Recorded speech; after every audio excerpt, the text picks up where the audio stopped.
Yeah, Jenna, here are the fortunate five, because you referenced it last segment. Brothers usually ball out when they're put on the bud list. All right, at number 5, Lamar Jackson. Look, he's coming off the game that he missed with the mysterious illness, and then 2 of his last 3 games, he hasn't played well, and they've lost. Bad losses. Cincinnati, they're blown out. Miami, which is a bad team, they're beaten by double figures. And there is starting to be this feeling among some, because Miami did it all game long. Cincinnati did it at times, where if you blitz Lamar to death and you play a cover 0 and you just blitz, then you can neutralize him. Now, Cleveland doesn't blitz a lot, but I would think that they would put up more blitzes in against Lamar. There's also an AFC North game. Though all 4 of those teams are still strongly in the playoff race, they got to keep winning, and Lamar's got to deliver. At number 4, we got Dak Prescott. Now, Dak, 2 of his last 3 games since he returned from the calf injury, he's played poorly in. Completed less than 50% of his passes against Denver and obviously against Kansas City. He was off all night. Didn't play well, no touchdowns, 2 interceptions. And he's fueled the notion that was already out there that Dak eats up the also-rans, the teams that aren't very good. But put him on the stage with a top-notch team, an elite opponent, and he can't deliver. So Dak, look, they don't face an elite opponent this week. They got the Raiders today. But still, Dak needs to do it. And those pesky Eagles all of a sudden are chasing. So they need a win in the NFC East to keep pace. All right, at number 3, let's go to Buffalo. Josh Allen. Now, he's still second in the MVP race, according to Fox Bet. I don't know how. I don't know how. All right, this dude is struggling. In his last 3 games, he's got 4 touchdowns and 5 interceptions. Okay, and like the Ravens with Lamar, they've been some bad losses. All right. And they play New Orleans. They only have 1 win over a good team all year. Now, New Orleans, without dark horse MVP candidate Jameis Winston, they're not very good. But still, the defense is stout. He's got to go out and produce because the expectations for this team are high. And you got Wild, your Patriots are up by half a game on Buffalo. A lot of people picked them to reach the Super Bowl. They're not getting it done, and Josh is a big reason why. At number 2, Matthew Stafford. Yeah, all the talk was that he was going to be the MVP, and he probably was through the first 2 months of the season. But the last 2 games, he has not been good. They've been against good teams, and he has struggled. And again, fueling the notion that Matthew Stafford can't handle the big stage, can't beat the elite squads. All right? So he's got to go out and play well. Of course, they're facing the team in Green Bay that knocked them out of the playoffs last year by double digits. If they get beat by Green Bay again, and we saw Aaron Donald crying Wilds in the last segment after that loss. If they lose to Green Bay and Stafford doesn't perform well, is there a feeling with the Rams of, what did we give up all these draft picks for? We're in the same exact situation we were in with Jared Goff. Our quarterback can't get it done against the better teams if he doesn't have a running game blasting through the line of scrimmage. So Matthew Stafford's got to deliver. And at number 1, Baker Mayfield. He's becoming a mainstay on the Bud list, but it's because, unlike most, he has not stepped it up with better play when he's on the list. And it's not just his performance. We know that's been bad. But it's also the other things. He called out the Browns fans this week. Baker, that's a no-no. You can't do it. And his long-term future with the franchise has never been in more question than it is now. Same as for the Ravens, who they face.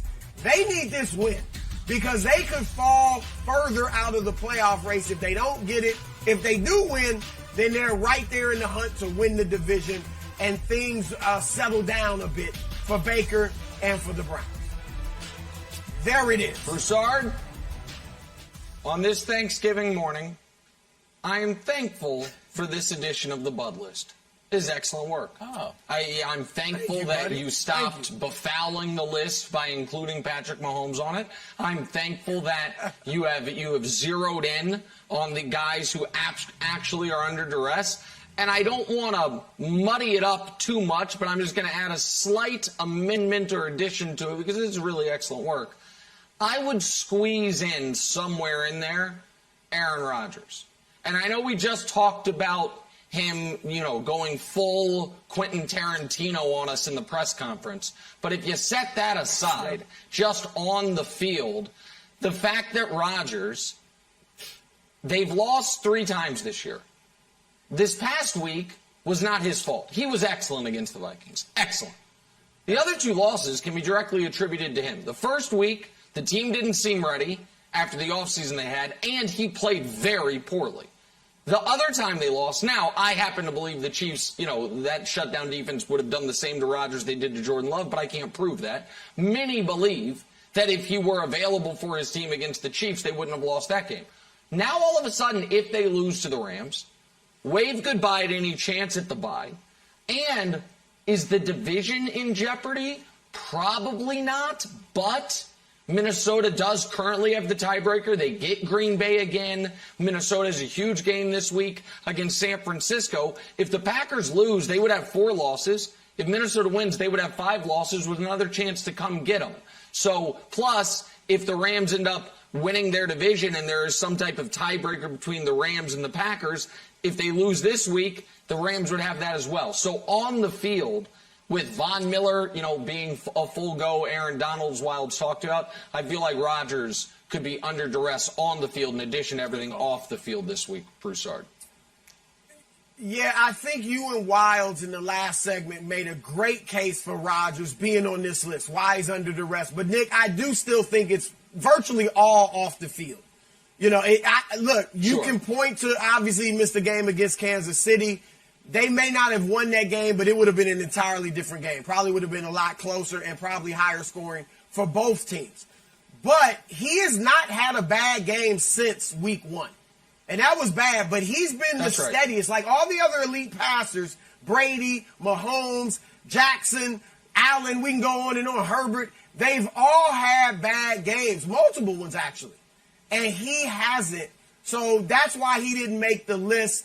Even though you're right, I mean, him missing the game against Kansas City could have cost him a win.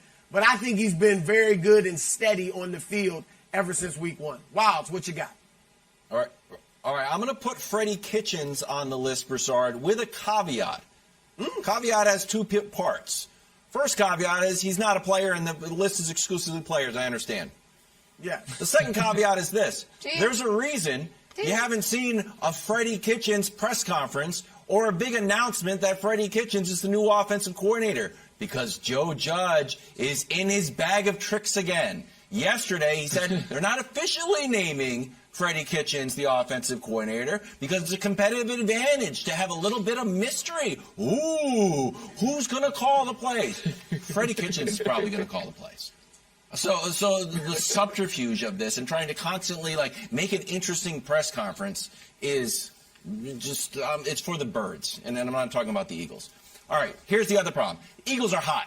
Eagles are super hot. The Eagles have won 3 of the last 4 games and have scored about 35 points in each win. So the Giants, if they want to be in this game, got to score 30 points. Can they do that? Maybe. They did it once in the Joe Judge, Jason Garrett era. It was in a loss to Dallas last year. Since then, they have never put up 30 points. So Freddie Kitchens got his work cut out for him. Here's the other thing, Broussard. Maybe Freddie Kitchens. First day in the job, Freddie Kitchens wants to kind of little show me what you got game. You got to do something special. You got to break something out. You can't just say, oh, you know what my plan is? Give the ball to Saquon more. He only had 6 carries for 25 yards. All right, well, Kevin Wilde's going to be your offensive coordinator if that's the plan. You got to do something special, really put your stamp on the game. And here's the problem. I think the Eagles know that.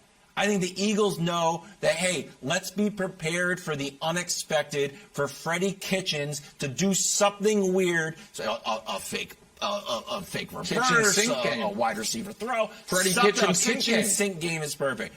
But I think the Eagles are ready for it. So I think they're in a tough spot. And if they lose to the Eagles in their division, I think Joe Judge is like, geez, who else can I fire here to keep my job? So Freddie Kitchens on the list, or whoever's calling the plays. We still don't know. Competitive advantage. Well, let me address Freddie Kitchens. I don't know Freddie Kitchens. I don't dislike Freddie Kitchens. But I get a bad taste in my mouth when I hear the name Freddie Kitchens.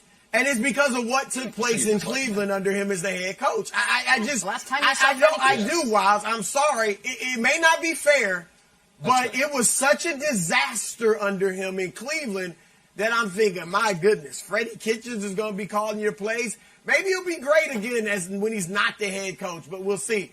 Second thing, Wiles, unless Freddie Kitchens is going to turn back the clock and play quarterback like he used to do at Alabama, he'll never make the Bud list. All right, it's for players, on the board. as Joe you Judge said. not ruling it out. But I will.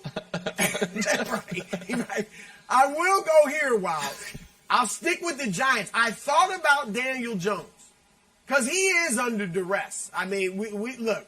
They fired the offensive coordinator largely because you're not He's too bad of a player. Our first-round quarterback. Speak the truth, Broussard. I feel like the nail is already in the coffin on Daniel Jones. Right. And so that's why he didn't make the Bud list, Wiles. So, yeah, it seems like the story is written on him, at least in New York. Good call.